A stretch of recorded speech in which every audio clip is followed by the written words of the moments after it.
Ei pessoal, meu nome é Yasmin Bastos, eu faço mestrado em Neurociências na UFMG, na linha de pesquisa de Neurociências e Educação, e hoje eu vim compartilhar um pouquinho da minha experiência, como que foi o processo seletivo. Eu fiz o processo seletivo no primeiro semestre de 2026, como que foi a minha rotina de estudos, né, todo o meu planejamento, como que é um pouquinho o programa. Eu vou falar do processo seletivo em si, aproveitando que as inscrições para o segundo semestre estão abertas, principalmente sendo uma pessoa que vem de uma formação em licenciatura em letras. Eu não sou da área da biologia, então eu queria compartilhar um pouquinho de como foi essa experiência.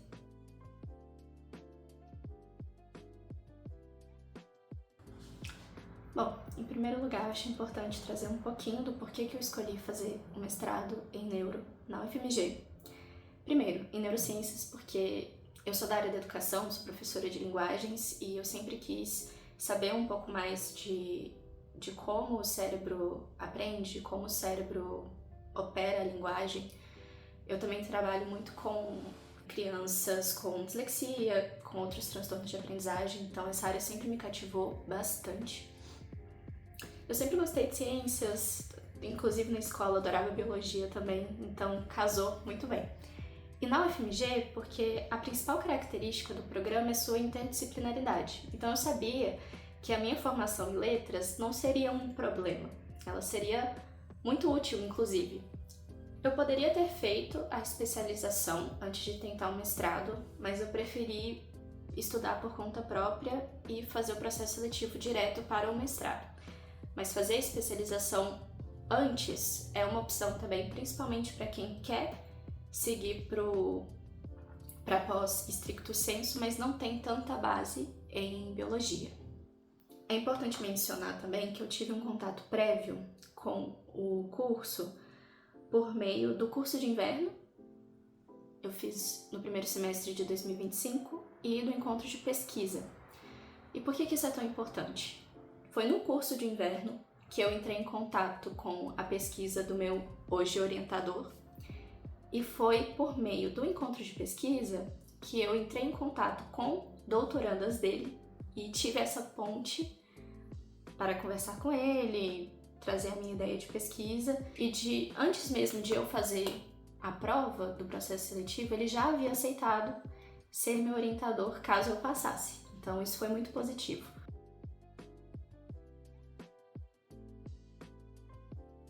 Agora vamos para o processo seletivo em si. E a primeira coisa que eu tenho para falar, e eu vou frisar bastante ao longo do vídeo, é: leia o edital de cabo a rabo, inteiro. Mastigue o edital. Por quê? Todas as informações que você precisa estão lá, óbvio. A bibliografia, como são as etapas, tudo mais. Os documentos que você precisa entregar. Depois que você faz a inscrição, é divulgada a homologação. E eu fui acompanhando, o processo, e muitas pessoas deixaram de entregar os documentos que eram pedidos no edital. Então a pessoa mandava currículo profissional em vez do currículo Lattes, e isso aparece lá. Então assim, muito cuidado na leitura do edital. No dia da prova, você pode levar o artigo científico que vai cair. Vou falar disso mais pra frente, mas várias pessoas não levaram o artigo científico ou sequer sabiam qual área de concentração elas faziam parte, para qual elas haviam se inscrito.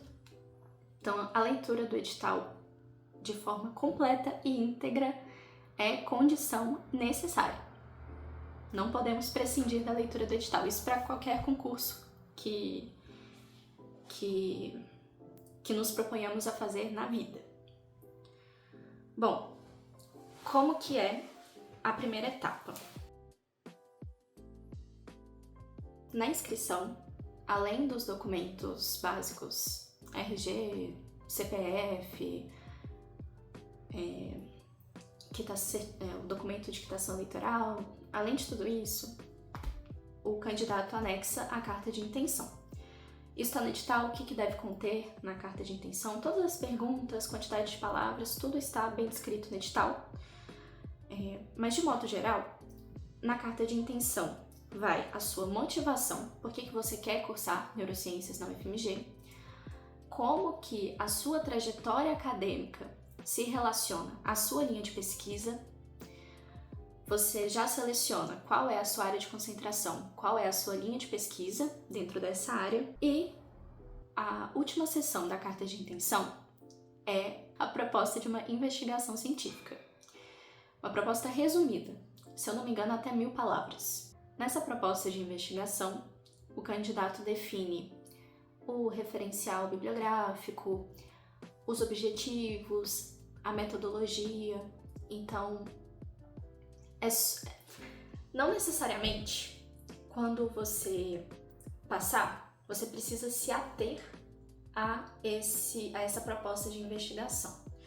Até porque não necessariamente você precisa ter um orientador para fazer o processo seletivo. Não é necessário, embora seja bom, mas não é necessário. Então essa proposta de investigação não necessariamente vai ser cumprida. Não se espera isso. O que se espera é que o candidato saiba fazer uma proposta de investigação, conheça as etapas, conheça os elementos de uma pesquisa científica. Então, claro também que precisa ser minimamente execuível, né? Mas é nesse sentido de mostrar que você tem condições de elaborar uma proposta de investigação, que você sabe reunir um referencial teórico, que você sabe definir objetivos execuíveis, que você sabe definir os métodos que comporão a pesquisa para atingir esses objetivos. Então é nesse sentido que vem essa seção da carta de intenção. Mas ela não é a primeira etapa, propriamente dita. A primeira etapa é a prova escrita. Essa prova escrita, ela é composta de 2 partes. A primeira é de questões de múltipla escolha. Gente, importante, isso é relativo ao meu processo seletivo, isso pode mudar. Mas sempre que mudar, sempre que houver qualquer alteração, ela com certeza estará no edital. Então é muito importante ler o edital. No processo que eu fiz, a prova escrita era composta, sim, 2 partes.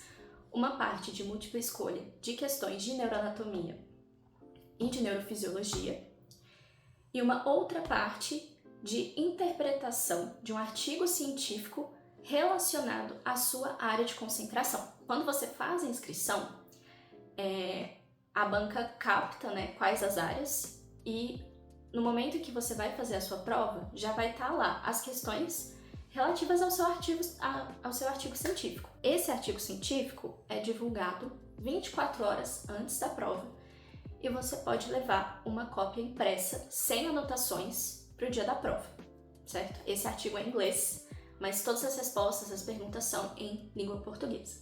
Essa prova escrita tem caráter tanto eliminatório quanto classificatório. Para a aprovação para a segunda etapa, é preciso 70% de aproveitamento na prova escrita. No processo que eu fiz, 40% dos candidatos passaram para a segunda etapa, então teve 60% de eliminação. É uma prova puxada, são 3 horas de prova. As questões de múltipla escolha de neuroanatomia e neurofisiologia têm níveis diferentes de dificuldade. Tem questões mais fáceis, mais tranquilas, mas tem questões mais difíceis também. Então, por isso que é muito importante ler o edital e estudar a partir da bibliografia que eles sugerem. Inclusive, já vou falar dessa bibliografia. Passada a prova escrita, acho que quando eu fiz, 2 dias depois, eles já divulgaram o resultado de quem tinha sido aprovado para a segunda etapa. Então, o processo em si, ele é todo muito próximo. As inscrições finalizaram em fevereiro, a prova já era em março, o resultado já saiu no final de março, então é tudo muito rápido, então tem que ficar de olho. Mas, passada a prova escrita, vem a segunda etapa, que é de arguição da sua carta de intenção e do seu currículo Lattes.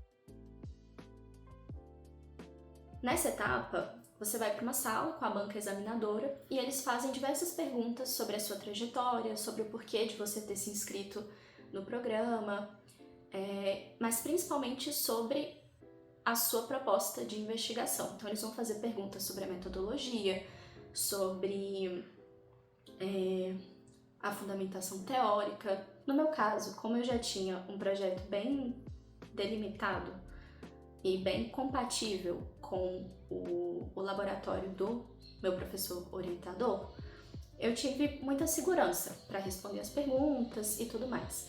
Então, por isso que eu falei que, embora não seja necessário já ter um orientador, ajuda, até pela sua segurança mesmo, de responder as perguntas. Essa etapa também é eliminatória e classificatória.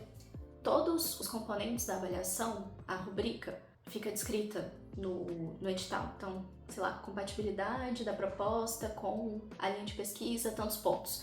Tudo isso está bem descrito lá no edital. Por fim, passada a etapa de arguição, vem a terceira, que é interna. Ela é só classificatória, não é eliminatória, e é de análise do currículo Lattes dos últimos 6 anos. É isso sobre o processo seletivo. Só para recapitular rapidinho o processo seletivo, primeiro, lê o edital inteiro, de cabo a rabo. Você faz a inscrição, já coloca a sua carta de intenção. Tem a primeira etapa, que é a prova escrita, com duração de 3 horas, de questões de neuroanatomia e de neurofisiologia e interpretação de um artigo científico relacionado à sua área. A primeira parte é de múltipla escolha, a interpretação do artigo é discursiva. São algumas questões discursivas sobre o artigo. Depois vem a etapa da arguição da sua carta de intenção e do currículo Lattes, que é uma espécie de entrevista. E por fim, a etapa interna de análise do currículo Lattes. É isso que compõe o processo seletivo. Agora vamos para a melhor parte desse vídeo, que é a parte em que eu vou contar como que eu estudei, como que eu me planejei para essa prova e toda a bibliografia usada. Quando eu decidi que eu queria fazer neurociências no FMG, eu fui atrás de pessoas que já tinham feito. E aí eu encontrei o perfil da professora Rafaela Rocha. Ela fez mestrado no FMG em neurociências e, se eu não me engano, está fazendo doutorado agora. E ela tem alguns cursos.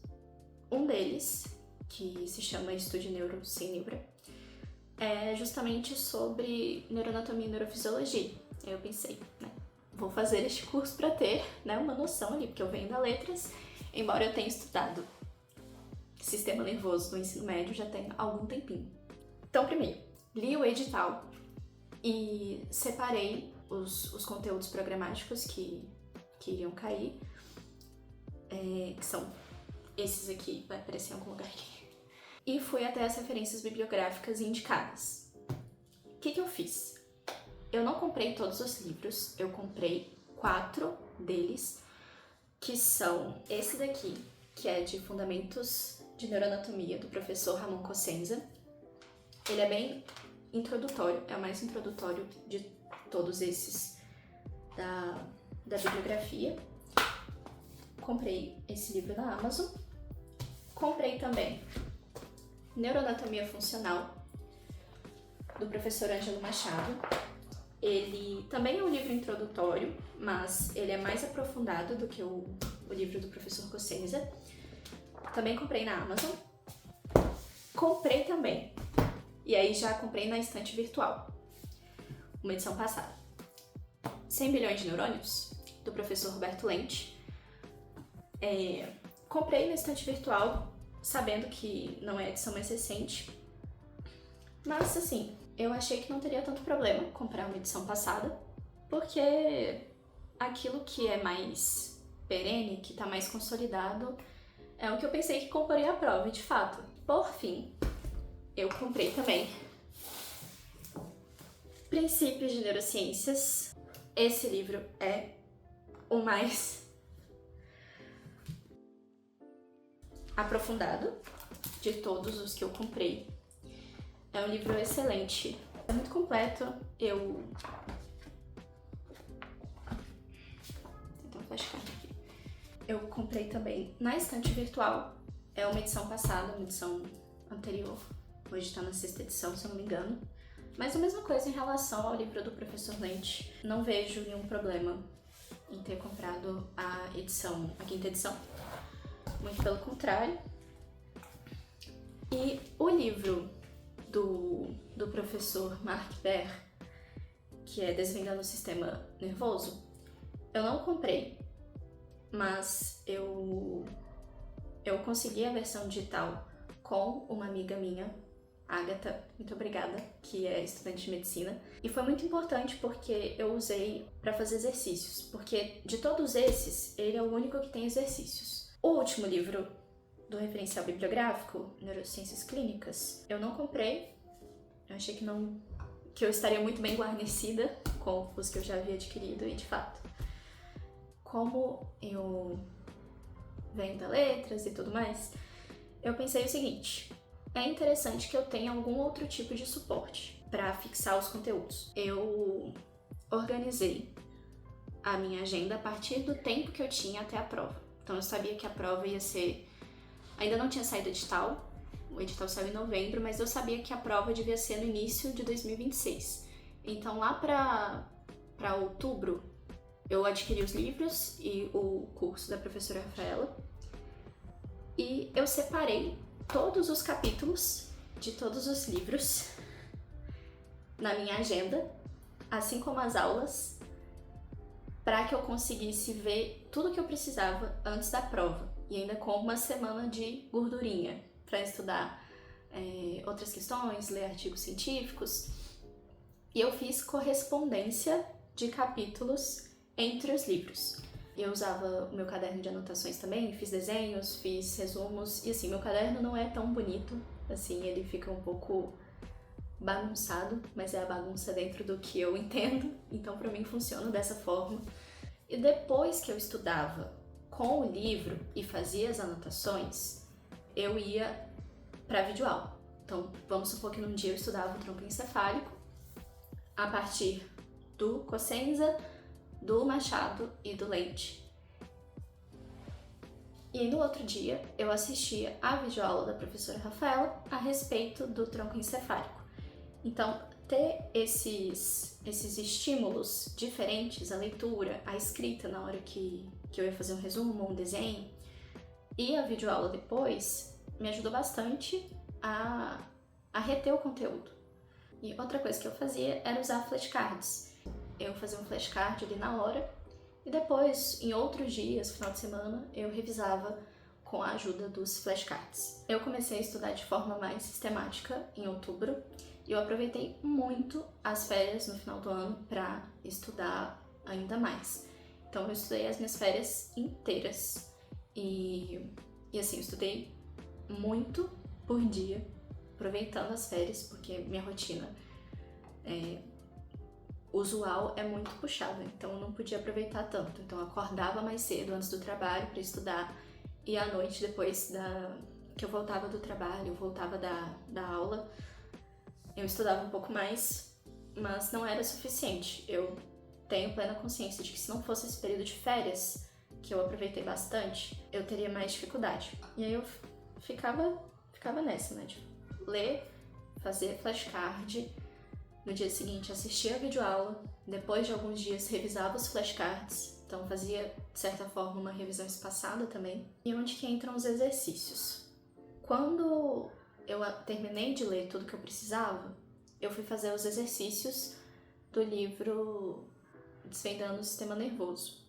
O que eu fazia? Selecionava os capítulos que eram mais centrais para o conteúdo programático da prova, fazia os exercícios e quando eu encontrava alguma dificuldade, eu usava o Notebook LM, que é uma inteligência artificial da Google que é muito boa para estudo. Eu tinha um arquivo digital do livro, eu colocava o arquivo digital em um notebook, lá no Notebook LM, e eu pedia, não a resposta para a IA, eu pedia que a IA me fizesse perguntas que direcionassem o meu raciocínio de forma que eu conseguisse, sozinha, deduzir a resposta. Eu faço isso até hoje. Quando eu tô lendo algum artigo científico, algo ficou um pouco mais obscuro, eu peço dessa forma para IA. Acho que é muito positivo. Outros pontos importantes durante essa etapa de estudos. Eu não ficava até tarde estudando. Eu comia direito. Eu fazia exercício físico. Então eu não deixei de fazer essas coisas para estudar. Inclusive, eu usava o sono a meu favor. Por quê? Antes de dormir, eu costumava revisar algumas coisas mentalmente. Mas sem aquela pressão de, eu preciso saber isso, ou de ficar nervosa porque eu não tô lembrando de algo. Inclusive, tem até um episódio engraçado em que eu tinha estudado os 12 pares de nervos cranianos e antes de dormir, eu tentava evocar todos os pares. E eu não conseguia me lembrar do nervo abducente por nada. Mas aí eu pensei, não, vou dormir, que eu tenho certeza que quando eu acordar vai ser a primeira coisa que vai vir da minha cabeça. E não é que foi. Assim que eu acordei, o primeiro pensamento que essa cabecinha formulou foi nervo abducente. Gente, eu não tô brincando, é sério. Foi muito engraçado. Em relação à interpretação do artigo científico, ele foi disponibilizado um dia antes da prova. Então, assim que saiu, eu imprimi 2 cópias, uma cópia para eu deixar em branco e levar para a prova, e uma cópia para eu mastigar. E assim eu fiz. Eu li e revirei o artigo várias vezes. Fiz marcações no artigo, eu fiz meio que um formulário de perguntas que eu mesma tinha que responder sobre o artigo, isso foi muito bom também. Recapitulando, eu fui no edital, olhei tudo que ia cair, olhei as referências sugeridas, comprei aquelas que faziam sentido para mim, fiz um cronograma para ter certeza de que eu ia conseguir cumprir todos os conteúdos até o prazo da prova, estudei pelos livros, fiz resumo, fiz flashcard, fiz anotações, escrevi nos livros também, porque eu gosto de escrever no livro. Comprei um curso da professora Rafaela Rocha, mantive a minha rotina de sono, de exercício físico, alimentação e estudei bastante o artigo científico assim que ele saiu. Então, basicamente, esse foi o processo. Tava eu em Santos, na praia, estudando. Fui à praia também, mas eu foquei bastante nesse período de férias, aproveitei muito bem o tempo. Então foi basicamente esse como que eu me organizei para estudar esse tanto de coisa num curto período de tempo. Agora eu vou falar um pouquinho sobre como foi o dia da prova em si. Eu comecei pelas questões objetivas que eu vi mais facilidade, então fui fazendo assim a prova, deixei as questões que eu tinha alguma dúvida para trás, fiz as objetivas que eu tinha certeza e fui para a prova discursiva. Antes de responder, eu fiz um projeto de texto. Como professora de linguagens, eu sempre passo isso para os meus alunos. Então, alunos, eu não passo à toa, é porque funciona. Eu fiz um projeto de texto com palavras-chave, o que ia compor cada parte de cada resposta, para organizar o raciocínio antes da escrita e evitar perder tempo à toa, e rasurar e tudo mais. Depois que eu fiz o projeto de texto, eu voltei nas questões de múltipla escolha e fiz as que eu tinha encontrado alguma dificuldade.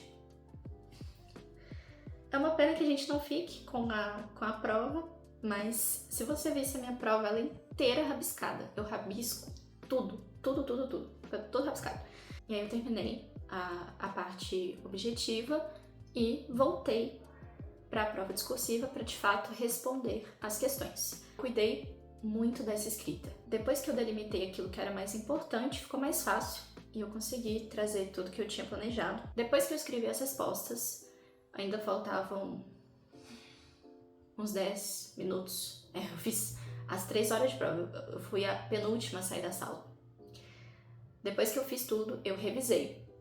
Revisei as questões objetivas, passei para o gabarito, revisei as questões discursivas. Só para deixar também registrado, porque tem lá no edital, eu queria trazer um pouquinho da proficiência em inglês. Isso é uma determinação da CAPES, então você tem que apresentar uma comprovação de nível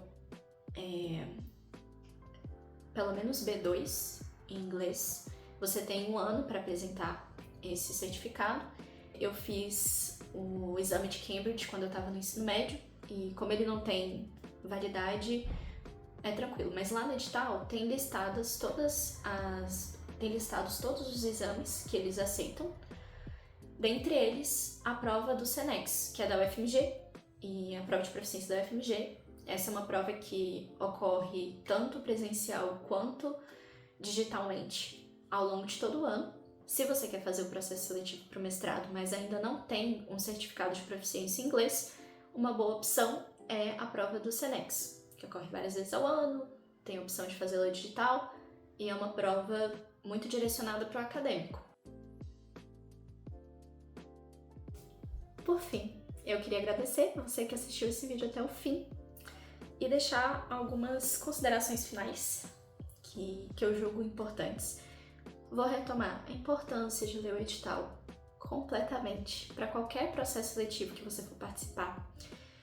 A importância também de um planejamento estratégico e não se ater muito a um método de estudo especificamente, mas ter disponível um leque de estratégias que, a partir do seu objetivo, do seu prazo, daquilo que você almeja alcançar, você consiga mobilizar de forma assertiva para atingir seu objetivo. Então, assim, eu não usei só um método, eu usei várias estratégias diferentes, em contextos diferentes, que faziam sentido para mim. Então, o mais importante é ter a consciência dessas estratégias, do que é mais efetivo e, de fato, planejar-se a partir da sua realidade, da sua vivência e do seu contexto. Porque o meu planejamento durante o período de trabalho era durante o período de férias era completamente diferente. Então a gente não precisa, nem pode se ater muito a um método de estudos. Por fim, eu queria agradecer aos meus pais, aos meus irmãos, à minha família de forma geral, que me apoiou muito durante todo esse processo, ao meu namorado também, aos meus amigos, que me ajudaram bastante, tiveram comigo nesse período.